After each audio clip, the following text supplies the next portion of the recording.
Wa go mo gun abogbe owe adotu agbe be peti uge awa go mo gun abogbe we iwa to tayo bi uga wenu na expression ni o ai mi nu pe we de kan ai mi nu pe we de kan we no address oma a singlet in we yo ti oma so bugi na we gbe we address oma we dagbo mudi ayi dagbo do address oma and even nu we oma nu we nu we jo o me no je he o me wa ki agbo ma gon we nu do reply ma we gba lokan who can dollar we wa yodo ya address oma. I was so ashamed of myself me dege ba proko ku egbe me ga mu me we no address oma. Mary dosi we take my gun we easy because o ga book begging ma.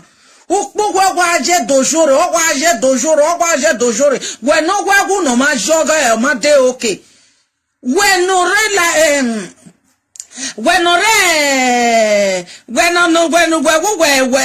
ma job ma de okay. Ri ukpo no igo no fi ko ma de okay or whatever. We de okay when our expression. Mary dosi.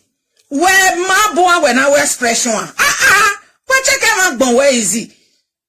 Any yak no where for when our expression will be at here. What's your problem over in? I'm a go come on yabo, what's in yabo, or what's in dology?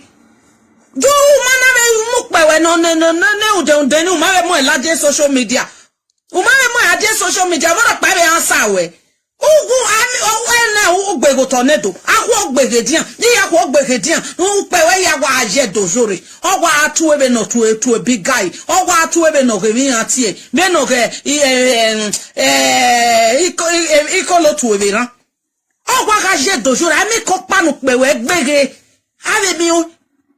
Onare eme. Oh, we true teller him. The true teller, uriye usokpo ni maya normal ni mayaki uko ni mayaki awe uvigue uriyejo uwe true teller him. We no gwa we maka mba oge gbu we ne we ka ade peti oge do gwa magwa. O ka gba oge gbu ene uze imesho we wa quality capable. O ke do gba o we ke do gwa magwa address any issue ropa. We no gwa magwa we ma de okay. Udeleba uwa wakpu we wala di ame no pe we deke na wazonki no pa we na no pa we di ano no pa we di ano we o ma gbeso wa egbe wa wo won ugbeso me agu gbeso we hisalo bo am ijo wa me bi ona but do se take am agbon we easy when no ka we gu no ma jo occasion.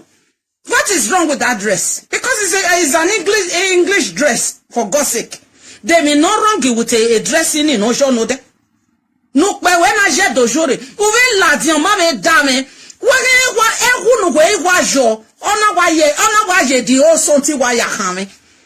Mo panya werita mege wuwe. Oje bege ni mana dollar we go bege ni. Awehu. Ni mana dollar wehu we go bege ni. Ukmonu wejo aja $1 benu ko do ebe na awegu ma jebe ebe na ojebe passe bi go be gani ukmu we ni ma je gbo ni $1 ma je gbo ni yawe awegu well la je we e you present e you wanna e you true teller e you wanna ukpe we wa je dojore where condemn anything condemnable. Nemaga ki dogo ma be go expression. How can somebody leave you my expression yando ya de? How can somebody walk by or say you my and egbe wa oko? Obama sama is aya deleni.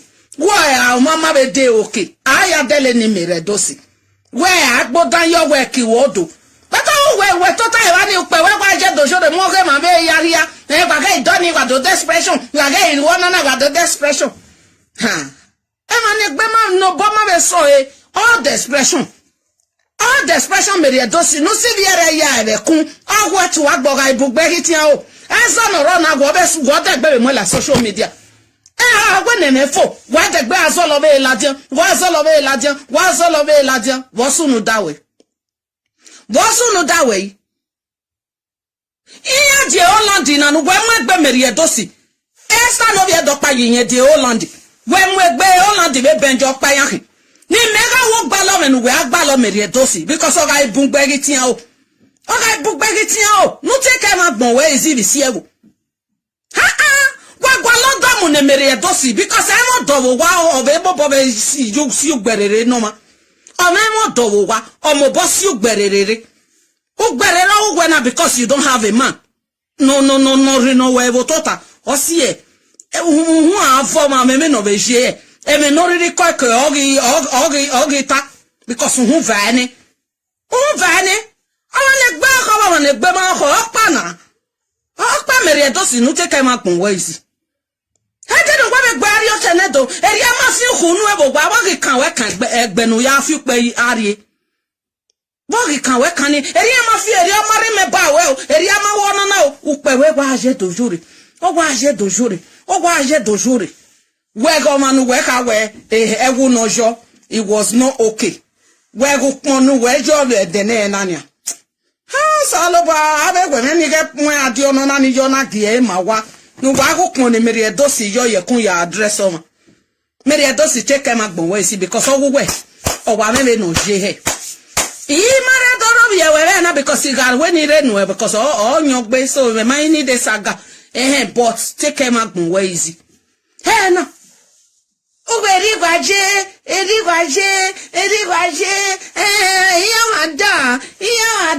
akwa we nokpa, we go pon anu ma ojo ari occasion o ma de okay. We go pon we ya do address o mani. E gba ma very me akin agbegbe me very igba lokan. Me ga gun iyen we yes. I ka gbe me ne we yes. I am okay with myself. Before I get the address issue of it. As fast where ma de okay. Where they where ma de okay meri edosi who work woman na. Who work woman meri edosi. Who woman no lawa. Amata mori abo oti en ya wo ti en doleji. Usungwa na ori abo no respect you ge. Usungwa ori abo no respect you go to agbe meri edosi no lawa. Lawa Beragaja, I want to go echo, Eriagua de Wanana, Eriagua de Mawana, Eriagua walk pare webona. I'm with the Mary Dosi walk pare social media. How you were abandoned product? I were abandoned product where Emanarie lode coronavirus in Manamario lode coronavirus in Opa, Olo Denny, all it was disturb you were very no my gwe, Ekenohia, where Yamudare. What's no that way, Mary Dos? Wege gbo wevu gegbe. He? Enwenere. Work one analyze no analyze. That one analyze no analyze. We wanna gbo wa mo wa be sievo. Analyze no analyze na. Ugwa mama de okay. We dressing no de. Imasho we ni na ti evebo. Egbe dressing no jono de ge lolo. Imasho we ni na ti evebo. Since my me na tie but suppose no can name and no ye school ne. No we de na tie be dressing na bebo. What take am gbon where is na? Take am gbon where is ogu gwana gi ma. Agwa gi ma, woju ko dollar ye kun, wo be ka gwe mi no ma jo ma de okay. Wo ka gwe go no mama fi ma de okay. Ime gi ta mu gwe na meri edosi mu egbe, e o land be benjore. E Holland ya do kuwe me Holland no we mu egbe no mega we dressing no we addressing e ba ye gwege aye fi yi okonu ke akema amu agbete ari emi ati oga oje be se nenebo owo na ye gbe nete ge agbe be computer okona ku ke mana a make up we ya se kabashan be no je oje me dosi u de be beru ara wa po okon be na gwegwe na ye nu we ye be dressing no I'm benefit dressing. I want me wawari ye gbo wa sute. O wa sute. O wa sute meri edosi. Benu we je na no matter agbaleto no we agbalo. No matter be na ya dress no we ya mo jegu ni he. Ede yo meri edosi. Ede yo. Elegisi ofitu we elegisi. Elegisi tutu naira. Ofiti we beki na jo. Oni egba oni o han fiti we. Elegisi be handless. Eni o han fitu we na. I standard body na ri upunji. Wa jemi we just na ujo de okay. We adominu we adobe there on ya. Igo a man do ko de ko bere ne expression we here because he make am work you where ya na unwe go we to we mo go ma be area. Nu gwa na tago wa jiku. O gwa gbele €500. Me gi kan mo gwa na we ikuro nu gwa be Holandi. Ke Holandi se mi ati o mare gbe meri edosi. Ke Holandi se benjo o mare gbe meri edosi. Ni me doge $1 million nu gwe kin afi. O pa na je na ri egbo maji. We me ge to kara nyama. O kara meri edosi nu te ke magbon we easy. Take care magbon we easy. No fear €2. As far as so de ticket your lawa. Emi omako saniwe. Omako saniwe. Amani kwe is well appreciated. She is well appreciated. No wa take care magbon we easy. Azungwa kadero ade wa sunero la invo. Azungwa so wa tebe kuye yo wani. Wa re de gbere sunwe. Imebele rukadero adega zenu wa ya nu wa so be ba ni go wa vio yo wa. Wa na vie no manoro la de. Wa ge no manoro ye continue. Ime yo salobo aya emi wa. Azungwa ni nu wa viole kedero ade wala wa viola wa ye viole ufu. Nu wa no manoro no wa viola de kedero ade nu wa la ho.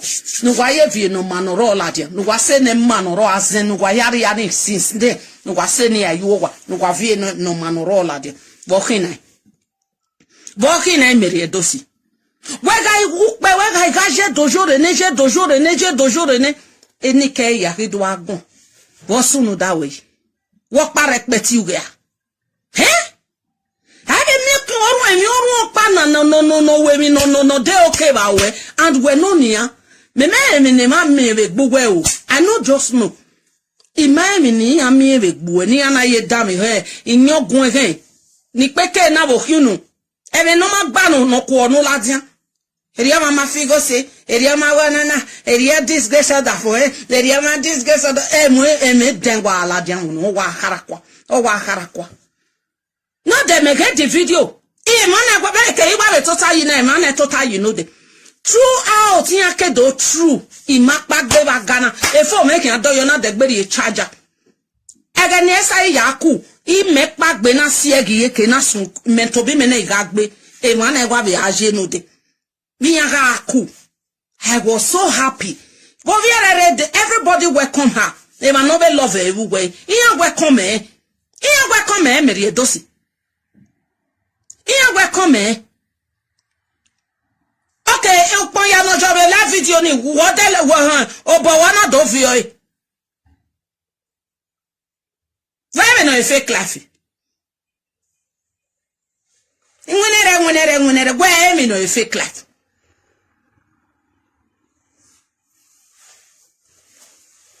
Ala wa te kama gbo wise yo. I don't understand we no wa so ya nyi me peti uge. O wa nyi me no gazen. Wa ti wasazen. Be no wa so ya nyi wa ti wasazen.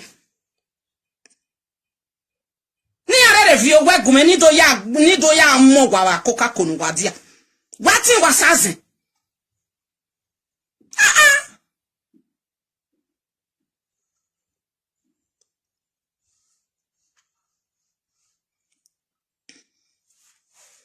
And just come on for my live video, man. Just they block you out. Well, no, destroy my wagwalo. How about I make you stay your lay? Since I get your time this evening. Man, supportive. I no support anybody. I dey neutral. I know they support, but me no they support evil. Evil, I know they support. If now you where they look me so they just see they talk bad thing for your body, I go see come here, come talk as it dey. Me, I know they anybody side. I know they anybody side. I know they support this one. I know they support anybody. I dey my own lay. But truth have to be said at all time. At all time.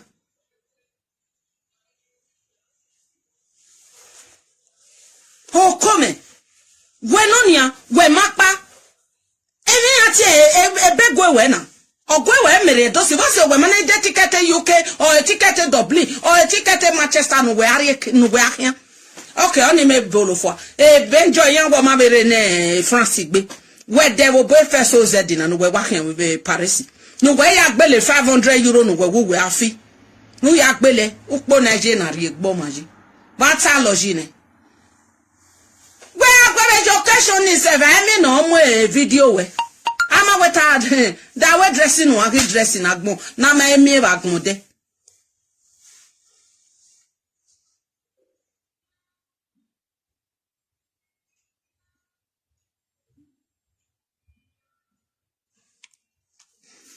Iya no kokomo still talk about Lolo. Iya no kokomo was still there yesterday na. She was still there yesterday. Iya no kokomo she say adult woman boy go with me dress Lolo. Okwa ba re nyebeki. Me bu go dressing no de na. Again oteme ya me show any. Imi about ne dressing. I think it was orange dress no joy you be abi walking they are dressing no de. So ye okwa ba nyebeki. Boy go ateme dressing Lolo. It's ready for I am not because of hatred or whatever one or too much be. Forget. One issue with a Lolo, sort it out with Lolo. No soon we party. If you want to unaba me issue with a Lolo, face Lolo 101. Okwa your question now. Why your question hammer? Honore, awa my dress is it. Not pare, my dress is it. Not pare, my dress is it. Ija. I do not feel like no journal. I don't balo gege Google with live video there. Keder wade. I me no feel like no jo or journey. What's over here? Then imagine you can feel like one of me anjo are in an occasion. Maria Manidoro video no kokomo, but Okwabano. She had to still respect herself once in a while. I respected by once in a while. You can't tell when I made the video. I saw the video. Of course, yes. When you have to be respected, be your who buy you, he's genu. Is ye mono.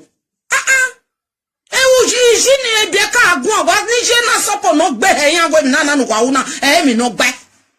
I saw that video with my eye, madam, they say, Awa. Ya, when my mere video niti butter. What's up on Oribu Denabe or coming one or dinner?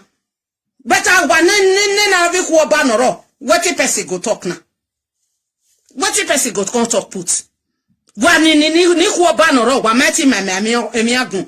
Why is you be a canoroche? An elderly woman like you. Wa mati my emiagun. Where is you be a candidate noroche? It's just a question. Because he married Madorovie. Maybe no man lagbera or maybe no man wa lagbera. Why when you are not an adult woman or who back where ye is no he be a munya kegbene anyi say ne mo upcoming one ni river ni abe adame ho gbogbo me ma we I don't understand. Because I cannot say matter who you Ihuo banu no mo borek betiuge. Iate ku bakege go gwa so bakune. Most of you don't get me wrong. Gwa so gele bakune. The go wi. Inate ongwa so menate nenemi. Wa mo bobi me wobo. Gwa so bakune be go wi na. Wa bakune. Wa bakune be go wi. Ama gwa wa gweta irobi wa. Awono na. Aunyi me dano ro wa so hie. Awojin arobi wa. Oyin me dano. Go back where ye. I could take life easy with ourselves. I not dare anybody group any kata. I am a neutral person. Igawa me matati wa tabe noji. Iwa tabe noji. Iga we no la. And I know the look she face. If once I want to say one. Iga we no la. Because of too much ibe. Or ibungbegi tiao. That video you did. Iye no kokomo. It was very, very wrong for your own side. Because me wunu webe jo we are uwikuni. Ana we na lele video. Ana we na lele video. We mabe bale to we ye ne no wiku. Egu ni mebe degu we degi. It is we. Ni ka video. Dana we na lele video. A video no we nana aswe ni we me dege. That is none of my business. But where do I go my way? Why not come and shoot? Sort it out one-on-one. What's so quiet? Aje patina enu why kakule man here gbere. Aje patina na ado munyom ado anna e pati agbera no gbera ni. Wa wo ware wagele respect e man waru dan education. O ma sen ngba bana oko wa gbenu wa ya address e gba bi shuna. Okay, gbenu wa ya Adam is emi ya fefefe wa we se ne wa na nu wa jogo na do yogo dan do ya sangwase. Bosunu nai. Bosunu yi. Akegbe. Ama no uje no we party ame we party for gwa we do amwe sore ni. No dem na tia gwa iye no kakama. Iye no kakama. Iye no kakama. And look at what you did today. And where go back? Where go back? You are a mother. He is ya. He couldn't know that as when you were sick baha. If I did not mistake, what's sununai? What's sununai? Is that unyime dana igawa mi eve Europe? Unyime dana una igawa mi eve Spain, France, Italy, imemi gbonyi me nan obian. Eken wan bege na no understand why why setting wa. Why ma debe ni China. Unyi me na ni me wa mi wan mi na. Ami na be Spain, ami na be asepe ni hohoa. Ami na be Spain, ami na be Italy, ami na be biante unyi me dan ro wa hin. After she praised you yesterday, you cannot even wait. Let her done with her own party first. And you start coming at doing the worst. Doing the worst. Doing the worst. What praise the respecting we are here no way a party nana. Then you have a tia west no de. Where you are ladian. When I end the say party was you. Many hero desta when I occasion. Rude iye no kokomo Lolo when I education. May we see the take things easy with ourselves. Oh bungbe gitin o ohu oba ho ye oga bugbe iye no kokomo gitin o ohu oba he. You could have respect and let this occasion done first. That's why here you go. Feel free to do anything you want to do. Emma. Man, where your question get no day in Raju we go. Me matter the devil way. You can eat the boy ya go. Iye no kokomo ya. Iye no kokomo reva. Because ku work a dready me when me ku work a dready no garo wo hu. Imi no dena. Because a true dready ni me ya go we ga no. Make we take a life easy. Take a life easy. Ohu oba wo hiwa. Ohu oba ho ye. You are not a kid. Jobu wewe ko mo jene umo jene ologo meke go ma go o wa loho ege no go na trade kian bedero. I stand ground here. I saw ga give me we house we ga so wegi we ma wo ko na magbe we ma iya ga gi me wo go we dere ime ga gbe na no we be ma we o wase bet wo sunu na.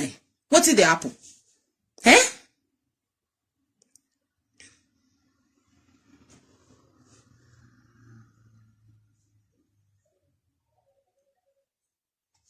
I know they insult anybody because I mean no we malake. I want mani education get no dey gba atin ebe no tin me atie. I know they insult them. Me again insult o me version work video. I know they insult them. Maybe gbogbo yo hun we anything. When it kata opo wa na koko me e mo pa na oke mo no laden we are always sorting. Yes, that is me. Or suppose you no koko mo ito tasi. Oh, emeni kuni gwankan. Bagi ya look up to wana. Bagi ya look up to uwa. Aha. Devi no gwa okay. Ahwenya. We what was na never kwe. Aya kwa bedore. Obano we ya was na. We de ya esther no we. Ene na kana we. Na pa no we. Na pa. That is one thing. Ogbeso. A love video all have me with baby. I only jeva. Oh, Hammy, you are just a mother. You are not a baby. For God's sake. Oh, who back where you were working.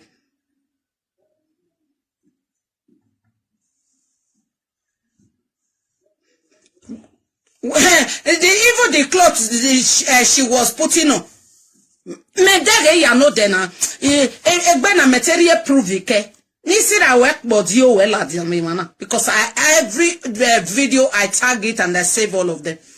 Okay for okay down because you have YouTube me. Okay down. I save all of them because you only view area YouTube. Mo ya me save it because me chance ya upload it. So ni me try ni me make you no kokomo understand. Ve no ovo kan mujijo igbe no teni. Ogi kuna ya wa for you tore ne ri me ya respect o ma. O wa gikuna ya la you tore ne. Gwega iga gun amegeni no wahala. Ebi kuna egwa eroto. Ame true with ikuno roto. Bella, I don't want to look your comment today. No, I know. I don't watch your comments for today. It may be some other time, but for today, you don't want to. You don't remote me to another dimension. No. I don't do it. Your comment today is unacceptable to me, and I will not read it. You cannot say carry me go another dimension or another dimension. When I am ready for your comment, it will not be for today, but it will be for another one. Waiting.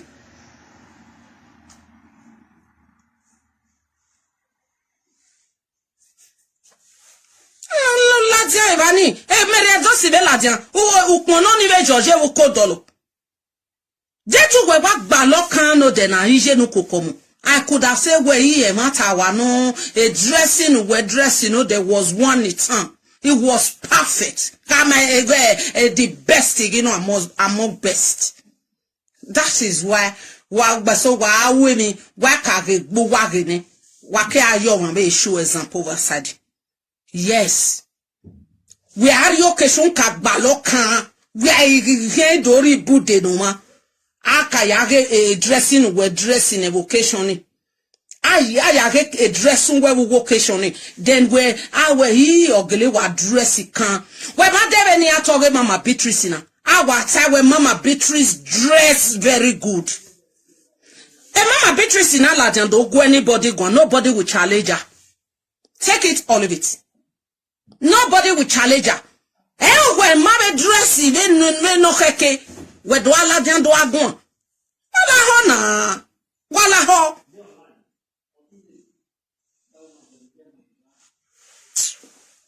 Wala ho. Obugbegi tian o.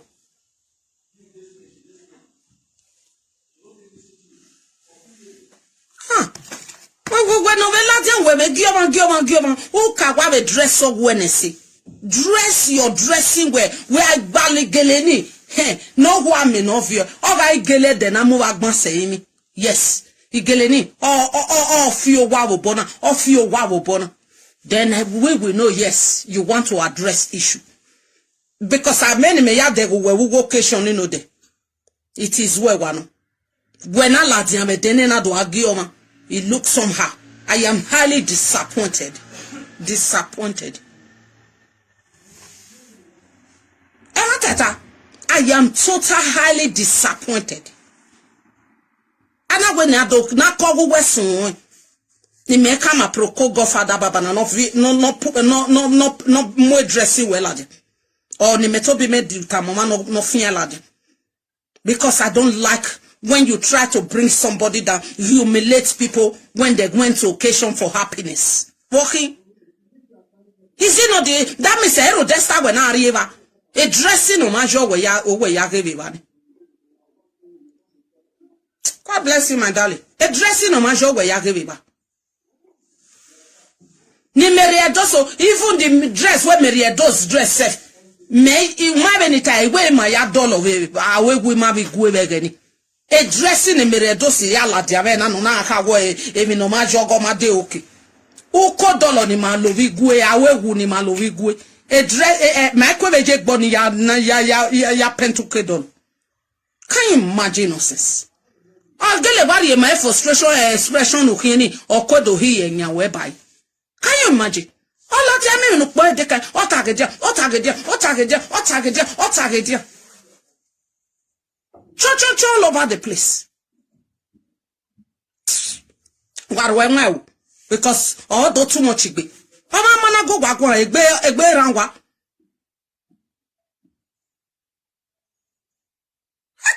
Ije no kokomo for people. Ije no kokomo for enemy. When do aladia, we do humiliate my way no man joma de okay.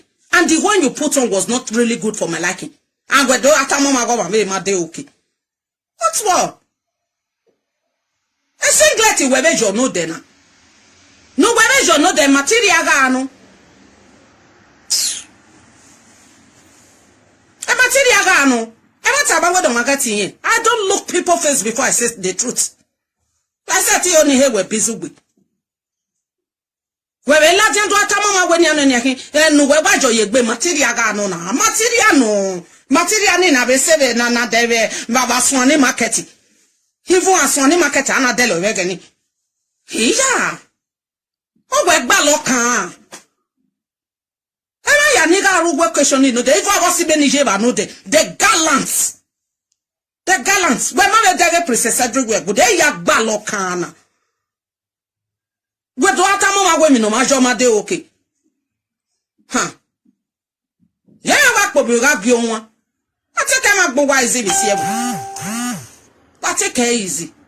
I don't like what you people are doing. I don't like it. Kwa bakwe ye. Kwa do awu bakwe na. They that we put in where the real no bakwe. Ave wa adam before.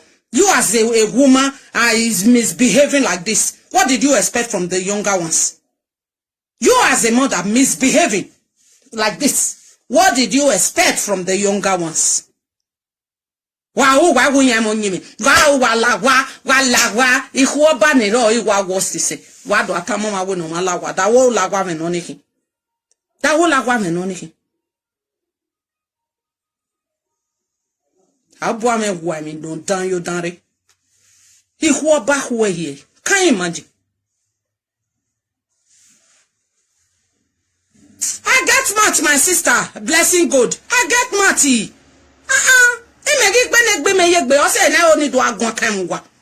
But why push your too far? I cannot be bearing all those things. Once in a while, supple na tema tama wawe no jehe. I get match. What's on na? Eh? Even when the nana kiye no ka na kiye na kai no de. A dressing where you no kokomo. I kiye na kai. A dressing where you request edokapayi. A dressing no we dressing no de. I kiye na kai. Be good. Where do atama way? Erioma mwegbese. Erioma wonona. Erioma wonona. We makawa regbo wesi. I know they look all of on a face. Believe me. When I am ready to talk to anybody, I don't look a face. Because why I talk to you like this, because you don't respect yourself. That is why I talk to you like this. You don't respect yourself. Of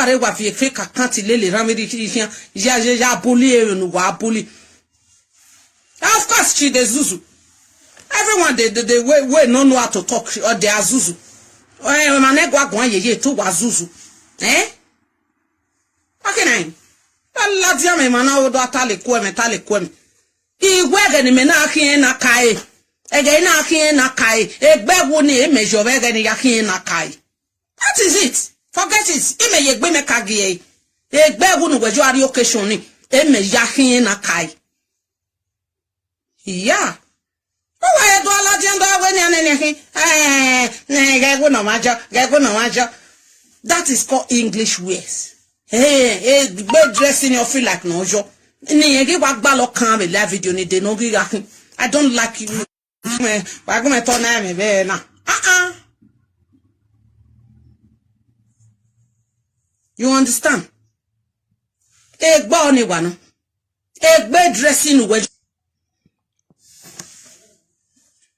You understand? Me yakin na kai we na. Sorry jare na person call inside. Bed dressing we yakin na kai. Ngwa ba be ladian we do be. Wala ona. Wala ho. Me ami o na gun. Ni menado reason ni menado ansa wa. Menu ari bude ni ladian. U gba lokan. For example, esther no edokapayi or DSP ni gbe. Maybe me gari the occasion ni. In my dress he say I don't have right to come and challenge anybody for live video. He may ratini because me my dress he say I was not really okay on that dressing. He was silu no megbo abenyana. He silu no megbo he goyo. Okay, make it dress it balokan. It balokan no go am of you. Oh come. Me akin do address you we. Ya ye be la do balokan, he do address you we. We just see I do balokan and he do address you we. Jo, all me na kin na wakin wa ni manipu ya dele wa kan. We ma dress is se be no de. Woma even we kuni ya fe je no kokomo. Get gui. It's like the old dress is the most local dressing. It's the most local dressing. You are adult woman. You are okwa backing. Okwa back way. Wo bi okana ro nyare ejo obo. E do wa pagele man mokin. Wo bi okana.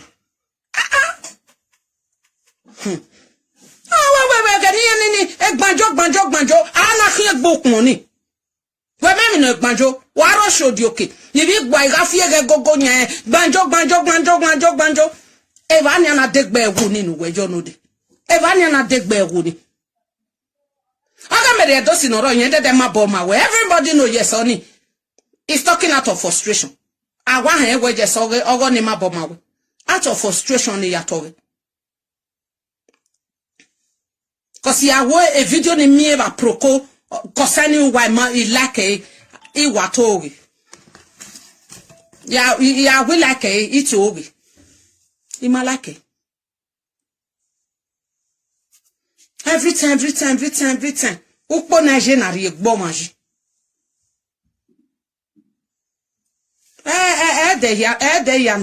Yana. All the time, problem all over the place. Demi maagi wevo buwa. Demi na ni ma wevo buwa.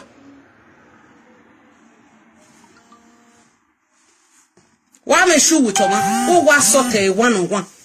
All this on occasion matter no wa. Oma je party na. No wa yo no wa ya mu yari ya gweze. Oma je party. Wa kuhundu a monitor me no jo yegbe me no. Do de okay. Do ma de okay. That is not good. Oba hi kulema. That is not good for my liking. And the note na otiam next starting away. Ye mama botiam abe video. At the end of the day, when I do ki ekpeti uge wo we na. When I do ki ekpeti uge, do I go where ye go no ma jo ma de okay. I go the lolo jono do maso we gba igbogbo. Take it or leave it. Okwa baki. I said they respected buwe. Beni ya kuwe kiya medero. Amero pano yate rovi eme bua. Ni yata wo masuki, o masuki. Ya ka rovi eme, boku we dere. Aga no we ya siuk no go do huni we ni adoge lapi we do go no na. We make video ni ba proko. Abe aproko na be gossip wala be ni ati. We make video we ni. But I stand on my live video to defend you because I don't like intimidation. I don't like it. I love me video when wherever a presenter may stop with a WhatsApp. emu weni anyo soni imasa me yunu yata onyo soni be ationa. That is what I always do on social media. Ya game or mo pana da vio yete boom mena. O maniti mena we no ya set a case in set. Because make it do akbody only me live video me. For you sending it to me, you have to make peace. Matter we go and make peace between them. Me mani di ado talo do kwa. Yes, I bet the audio almost 8. No ya no I make a peace with him. Cause he dole will see your bedu. It is what we taste. Go and make peace with them. Oma we yen go wagon. Wa le mi go na ya go wagon. Whereas why they be bad wa wakbu. Why they be bad wa wakbu. They fake life wa ju wa all over the place. Why they give away akpobi we obegi onwa. Why say they be bad wa wakbu. Jet to ye. Yeah. Why when in the live video banana. Nany cousin wa be joni we na ga ya we miesia. Nany cousin wa so je we ani we na ga ya we no ma. What did happen? Ya ko wa je nwayo. Aka gwe no wa gi no wa do a destroy no ware no wa do agwezo wa we ha me ya we e. Alga zo no ro na ma hi ati wo na bo. Why ta? Trouble make all over the place. Have a fool at 50 is still a fool forever. Voila ho. Enough, eh? Enough.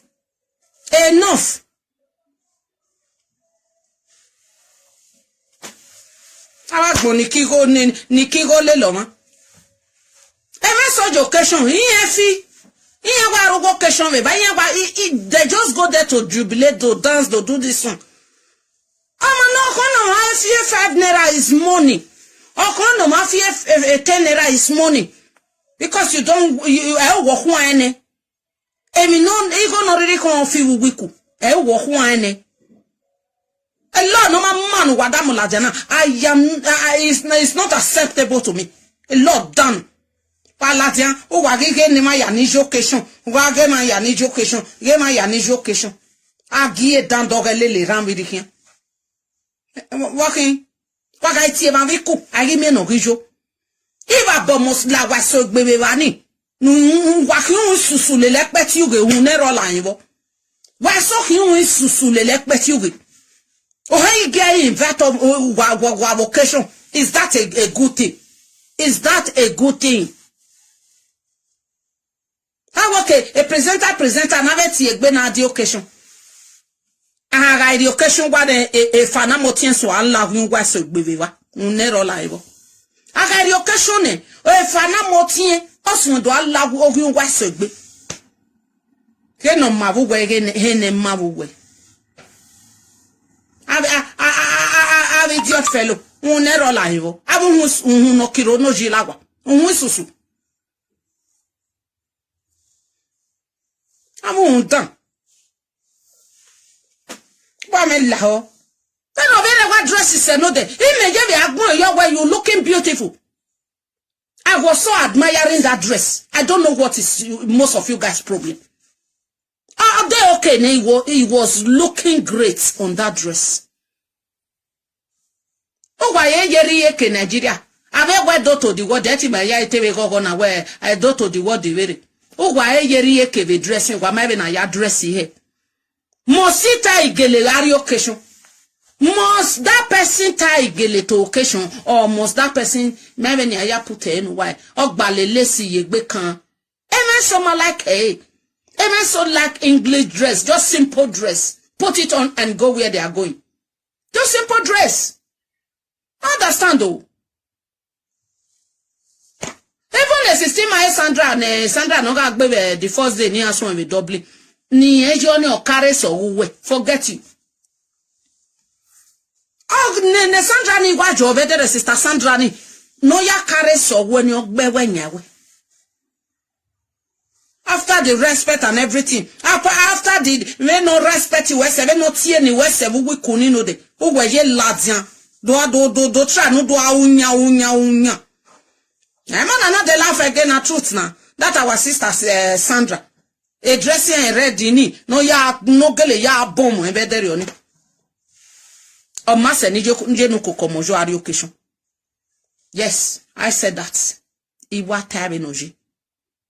Wala ho, wa take ma gbungwa easy. Cause ona ga ibungbe ritin o.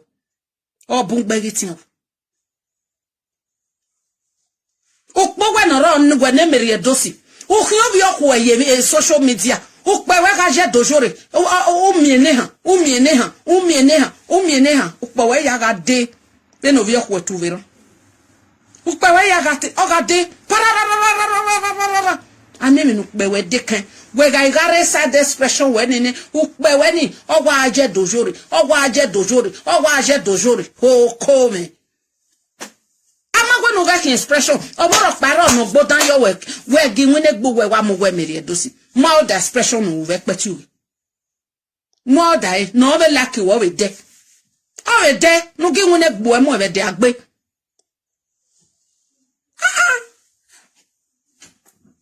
okay bugbe gitin o I'm full at 40. It's a full forever. Oh, book baggy tio. Hey, no, Ladian. Oh, go on. No paladin. Pro. No paladin. Pro. No paladin. I will say, I have a rovia. I have a buode. Uwe Ladian. I don't have a silly salitape silun wegbo. And I will walk it. And I will walk it. I day yod. Oh, well. Well, Ladian. Hey, na. On my west. Oh, where wadi? Oh, my where wadi? Oh, Ghana, what saluji? Aha, where you Ariana Magariavi. Go no way go. Have a message give and wake up Kuhu Goma Tourene. Ah, Bill Ghana has stand over edokapayi. Aha, where you want. Where you want Bevalege, Mary Edosi. You woman, I Bevalege.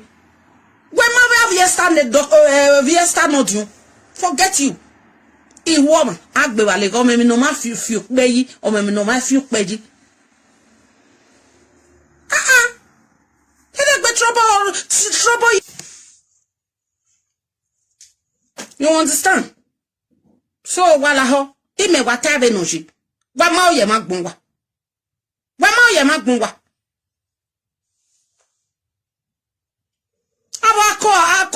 Ako amogba ogbaria nu wa kin repeti uge wa so nero la yo.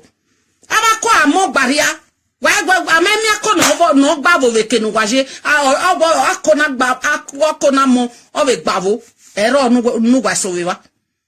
Now muria. You don't even respect the person who respect you yesterday. Where your question no de azenla no de mogu wena azenola no dogbe. Azenola no dogbe. That means you did not went to that occasion because of Esther Edokapayi. You went there to go and view things to come and be doing on social media. That means you don't have respect for anybody. Even the one who has respect for you. Take your life easy. Take your life easy, woman. Iye no kokomo. Okuoba. Amata moria wo wetin riawo. O wetin ideology. Unukbo weje na nu we na ye nyugbo nyime nu we nyina we peti uge. Unukbo, I just want to ask that question. Unukbo weje. Because 20 years na be nyegbo nyime ni awoke ifun ma ewe wo. 30 years in avenye, I will work if one may wo. A 50 something years old woman, a be 60 years old woman, a boy ye boon yimini. A carrot mo paned anywhere, Elman wawe, all the dry, or who back way. Allah, why me, you not the teach anything at all. Forget it. Asa se say inwunere o kosanu wa peti we wa me lucky ama we feel good ye. Don't push that person too far. Don't push that person too far because me magbanu wa so viva eme no ko wa so nu laje o ma sepe